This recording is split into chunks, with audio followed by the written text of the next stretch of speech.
যে আমরা এখানে ইনশাল্লাহ একটা মদিনার সমাজ বানাইতে চাই। ঢাকা 8-এ রাসূল সাল্লাল্লাহু আলাইহি ওয়াসাল্লাম মক্কা থেকে মদিনায় হিজরত করেছিলেন এবং ওইখানে একটি মদিনার সমাজ প্রতিষ্ঠা করেছিলেন। আমি কয়েকদিন আগে এই প্রশ্নটির উত্তর দিয়েছিলাম। জোহান মামদানি গতকালকে এই বিষয়টি বলেছিলেন, ওনাকে কিন্তু আফ্রিকান বলে গালি দেওয়া হয়েছিল। তো আমি আপনাদের সামনে বরাবরই স্পষ্ট করেছি যে আমি ঢাকা 18-তে ইলেকশন করতে চেয়েছিলাম এবং ঢাকা 18-তে আমি ভোটার হয়েছিলাম। তারপরে সবাই আমাকে আমাদের জোটগত সিদ্ধান্ত হলো যে ঢাকা অনেক ক্রিটিক্যাল এবং চ্যালেঞ্জিং। এখানে শহীদ উসমান হাদিবের ইনসাফের রাজত্ব এবং ওনার খুনের হত্যাকাণ্ডের বিচার নিয়ে অনেকগুলো সমস্যা রয়েছে। তুমি সেখানে যাও, চ্যালেঞ্জ অ্যাকসেপ্ট করো। আমি সেই চ্যালেঞ্জটা অ্যাকসেপ্ট করেছি এবং সে অনুযায়ী আমি ক্যাম্পেইন করেছি এবং আমাদের এজেন্ডাই কিন্তু এটা, যাতে ঢাকা 8কে সুন্দর আমি একটি নগরীতে বানাতে পারি।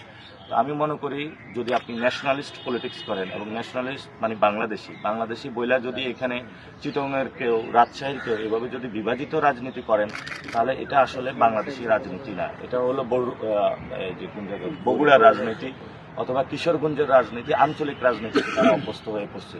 তো ওনারা যদি তারেক রহমান যদি ওইটা বলে থাকেন, তাহলে ওনার বগুড়াতে রাজনীতি করা উচিত, ওনার কোনো দলও লিড করা উচিত না।